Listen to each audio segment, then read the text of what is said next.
pembelajaran hari ini silakan dipimpin berdoa terlebih dahulu.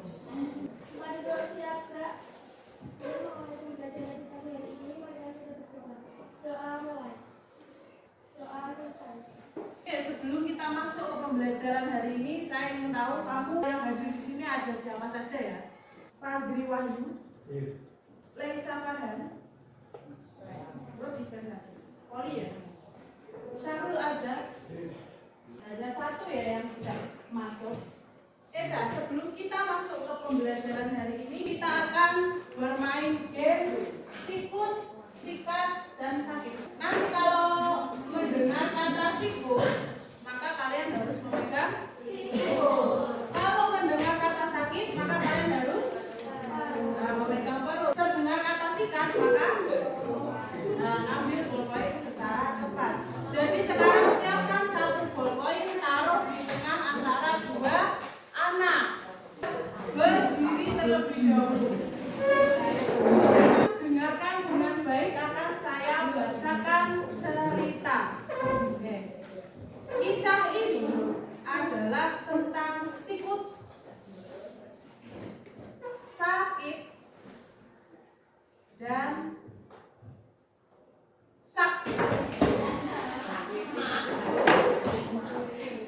di tengah keramaian pasar, sebuah sikut tiba-tiba mendarat di rusuk Budi. Sakit? Maaf, tak sengaja sikut mengenaimu, kata Adi. Ayo konsentrasi. Dengan gerakan aneh, Budi mengeluarkan sikat. Dengan sikat. Gara-gara idemu, sikut kita sakit karena sikat. Oke, tepuk tangan dong untuk yang sudah selesai. Masalah apa yang sudah kita selesaikan ya kemarin ya? Ada yang mau berikan pendapat? Ada di? Ada apa lagi? Sistem bilangan sudah ya kemarin. Terus apa lagi? Udah pakai himpunan, berarti pernah pakai fungsi. Nah, itu berarti kamu sudah melakukan berpikir komputasional. Ini dia materi yang akan kita pelajari hari ini. Kemarin kamu sudah menerapkan dengan soal-soal ya, Cak. Pernah kalian menghadapi suatu masalah? Pernah nggak kepikiran dari mana dulu ya kita menyelesaikannya? Nah, apa yang pertama kali akan kamu selesaikan kalau dihadapkan sebuah masalah? Diapakan dulu masalahnya? Oke, coba sekarang gini. Misalkan ibu kalian meminta kalian bersihkan seluruh rumah. Merasa berat atau tidak? Nah, berat. Tapi kalau ibu kalian nyuruhnya gini, Dok, Le, tolong lantainya disapu. Habis disapu, tolong lantainya dipel. Terus tolong piringnya dicuci. Lebih mudah mana dengan langsung bilang seluruh rumah bersihkan? Yang mana yang lebih mudah kira-kira dilakukan? Satu-satu kan? Nah, itu juga yang terjadi di berpikir komputasional, Cak.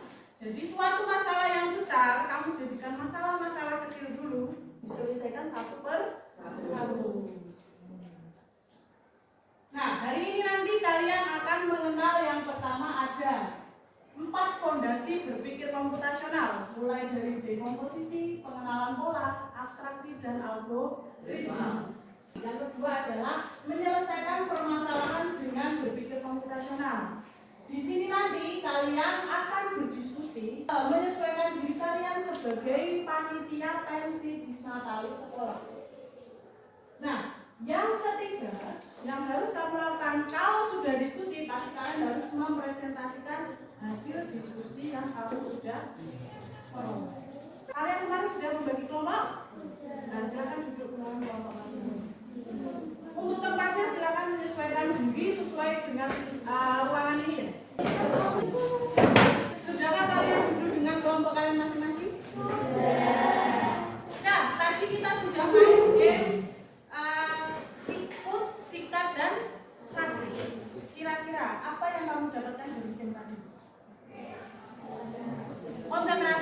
lagi. Kecepatan. Kalau kita hubungkan dengan materi ini, maka kalian itu tadi sudah melakukan pengenalan pola. Untuk masalah hari ini, bayangkan kelas kalian akan mengadakan sebuah acara pentas seni pada acara Disnatalis atau ulang tahun sekolah. Nah, tapi anggap kalian tidak tahu mulai dari mana agar cara tersebut sukses dan terorganisir. Jadi bagaimana kita melakukannya? Sekarang, apa itu berpikir komputasional? Minta tolong bacakan pasti.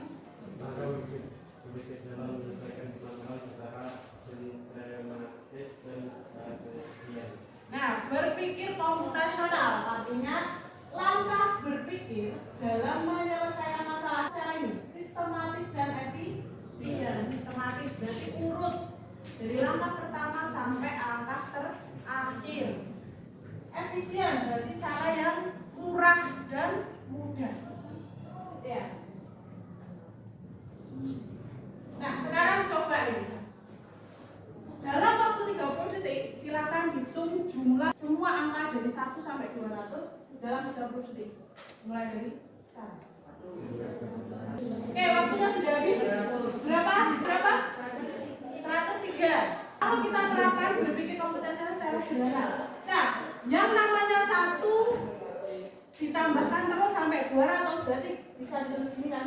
1 tambah 2 tambah 3 tambah berapa sampai tambah 198 tambah 199 tambah 200.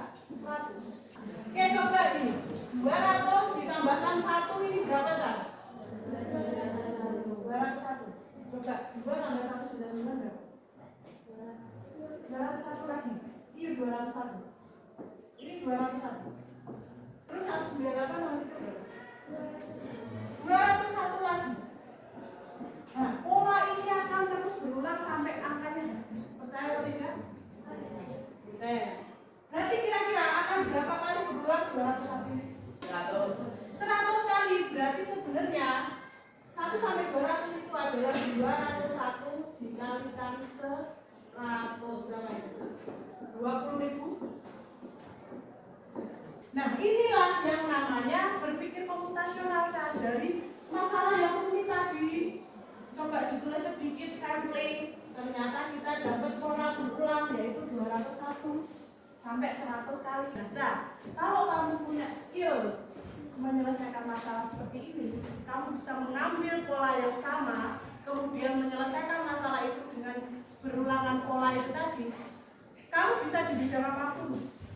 Kamu bisa bekerja di bidang apapun dan pasti menonjol karena kamu punya skill problem solving. Makanya kita belajar di berpikir komputasional. Nah, ada 4 fondasi berpikir komputasional. Fondasi yang pertama yaitu dekomposisi. Masalahnya tadi kompleks, 1 tambah sampai 200 kompleks. Tulisan dikit kayak gini, bisa kurang masalah. Mereka 1 tambah 2 tambah 3 dan seterusnya. Terus kemudian setelah masalah-masalah yang besar tadi kamu bagi jadi masalah-masalah kecil, yang kedua adalah pengenalan pola. Nah, masalah yang kamu bagi ini tadi, cari kesamaannya. Nah, ternyata ketika 1 tambah 200, 2 tambah 199 ternyata sama 201 sampai habis 900. Itulah yang dinamakan kesamaan. Jadi masalah yang sama kamu bisa tuliskan. Terus kemudian abstraksi. Yang ketiga, setelah kamu cari kesamaan dari masalah, yang ketiga adalah abstraksi. Apa itu abstraksi? Minta tolong dibacakan Amora. Memfokuskan hal-hal yang penting dan mengabaikan hal yang tidak penting. Nah, memfokuskan hal yang penting. Hal penting tadi 201 ini catat sebagai hal penting. Kamu nggak perlu loh nambah 1 tambah 2 tambah 3 berurutan. Boleh, tapi itu nanti akan lama. Terus kemudian yang terakhir, algoritma ini pasti kamu sudah kenal. Jadi kamu ketika sudah dekomposisi pengenalan pola abstraksi, kamu membuat langkah-langkah yang nanti bisa diikuti oleh orang lain. Misalkan ada masalah merencanakan lomba permainan tradisional dalam rangka menyambut Hari Kemerdekaan RI. Itu masalah yang kamu hadapi. Nah, kita mulai dulu dari dekomposisinya. Masalah yang besar ini nanti silakan dibagi menjadi masalah-masalah yang lebih kecil. Apa itu? Menentukan waktu, terus tempatnya, di mana tempat yang akan kalian gunakan, terus kemudian jenis lomba yang kamu akan lombakan, terus kemudian pembagian tugas panitia, terus peralatan apa yang kamu butuhkan. Sampai sini dulu. Bisa ada gambaran dekomposisi itu apa? Terus setelah didekomposisi masalahnya jadi masalah-masalah kecil, kita lanjutkan ke pengenalan pola. Pengenalan pola ini bisa diambil dari pengalaman sebelumnya. Kalau kamu sudah melakukan hal yang sama, itu pasti punya pengalaman loh. Namanya evaluasi kalau di organisasi. Nah, setelah kamu menganalisis, ternyata game harus dalam kelompok besar. Kenapa kelompok besar? Oh, tahun kemarin ada loh anak yang berantem karena dia nggak main game, dia berantem.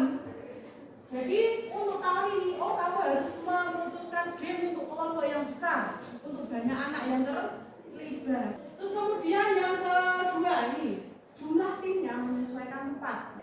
Nah, yang ketiga adalah rencana anggaran. Mesti meja, lek cuma beda tahun aja, harga peralatan pasti nggak beda jauh kan? Nah ini bisa kamu kenali polanya di sini. Oh tahun kemarin membludak Bu karena perincian anggarannya nggak jelas. Oh berarti tahun ini anggarannya harus jelas. Terus kemudian abstraksi. Setelah pola yang sama kita mencari hal-hal yang penting. Peralatan silakan hanya fokus pada kualitasnya saja. Kayak misalkan bakia harus warna hijau, nggak hijau nggak boleh. Itu nggak penting. Warna itu tidak penting. Kecuali memang game-game yang main warna. Ya. Terus kemudian fokus pada permainan kelompok besar. Berarti kamu bisa mengabaikan permainan yang kelompok kecil atau individu. Algoritma kalau merencanakan suatu kegiatan bisa dalam bentuk jadwal kegiatan. Dari mulai perencanaan sampai evaluasi. Misalkan persiapannya hanya 7 hari. Berarti hari pertama kamu harus rapat koordinasi dulu. Setelah itu besoknya langsung menyetorkan anggaran dana. Terus H-5-nya membuat skema dari penyisian sampai 5. H-4 uji coba dan simulasi. H-1 langsung persiapan. Berarti alat-alatnya disiapkan, di tempatnya juga disiapkan ya. Terus hari-harinya pelaksanaan lomba. Besoknya, oh kita persiapan hadiah, berarti sudah pemenangnya siapa, dan juga evaluasi pelaksanaan. Sampai sini dulu. Ada yang ditanyakan? Jelas?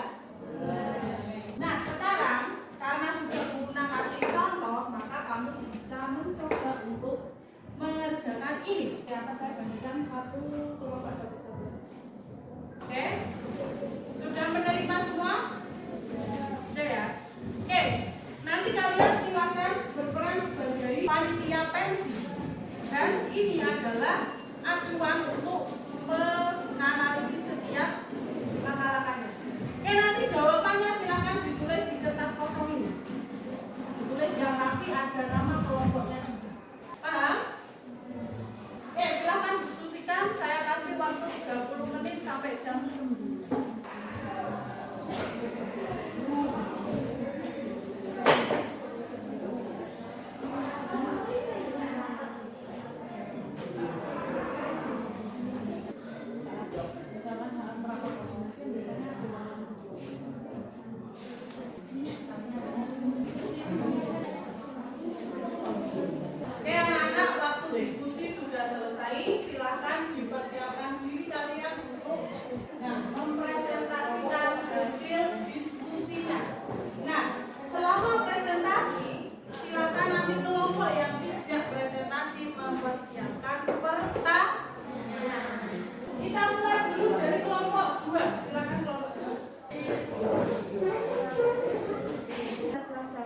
Menentukan acara yang akan dilaksanakan, membagi tugas panitia.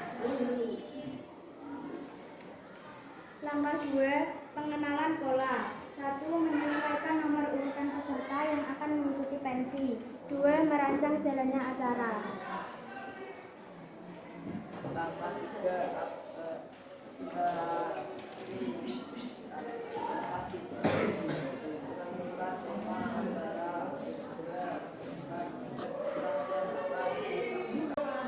Sekian presentasi dari kami. Apakah ada pertanyaan?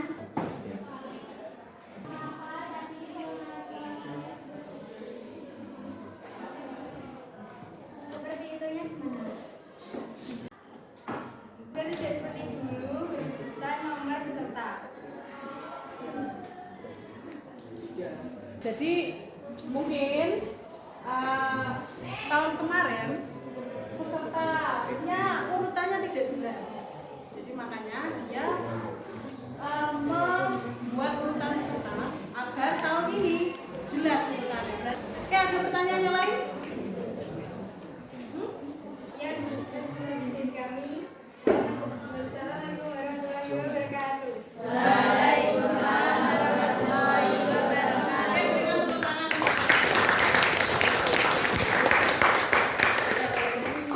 Ya, kelompok yang selanjutnya ini adalah dari kelompok 1.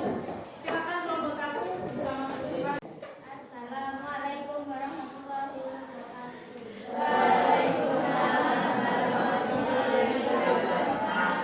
Kami dari kelompok 1 akan mempresentasikan hasil diskusi titik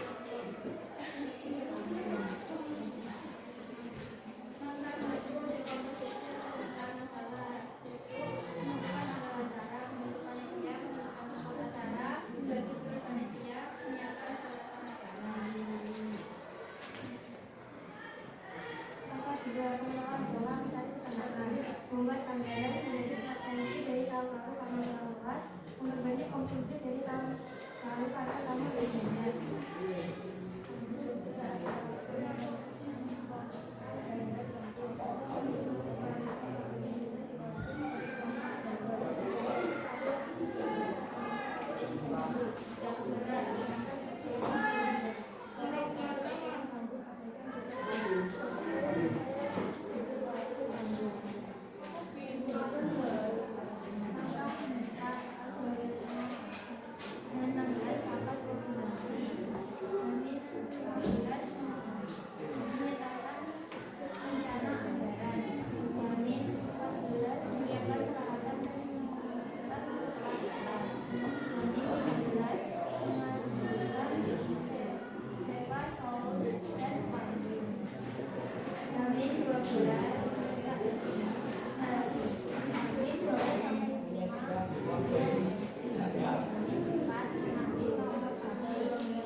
Tadi sudah ada, semua kelompok sudah presentasi. Masalahnya sama Cak, pensi di sekolah. Tapi tadi cara menganalisnya berbeda loh, menganalisisnya. Ada yang tamu undangannya konsumsinya ditambah. Ada yang fokus pada penampilannya, apa saja yang ditampilkan.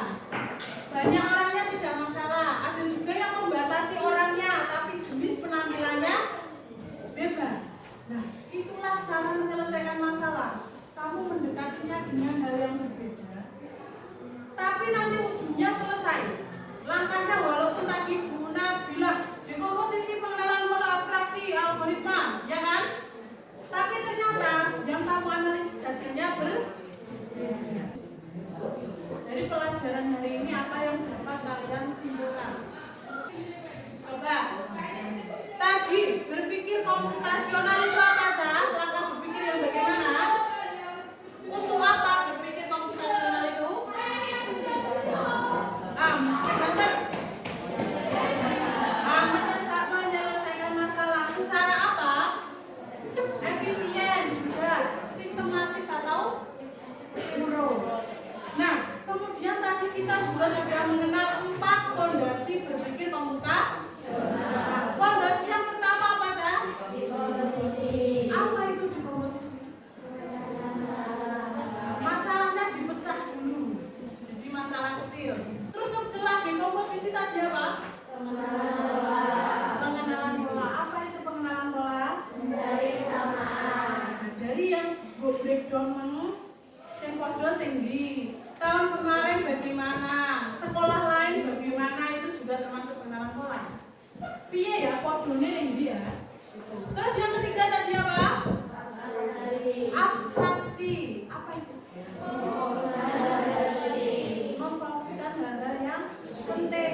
Ini ada 3 soal, 2 soalnya itu tentang teori, 1 soalnya tentang penerapan. Ya, silakan nanti dikerjakan di rumah. Minggu depan pertemuan selanjutnya kita bahas dan saya akan nilai pekerjaan kalian. Dan juga silakan membawa gawai, HP, laptop, tab apapun kalian bawa. Nanti kita akan belajar tentang pemrograman dengan simbol blok.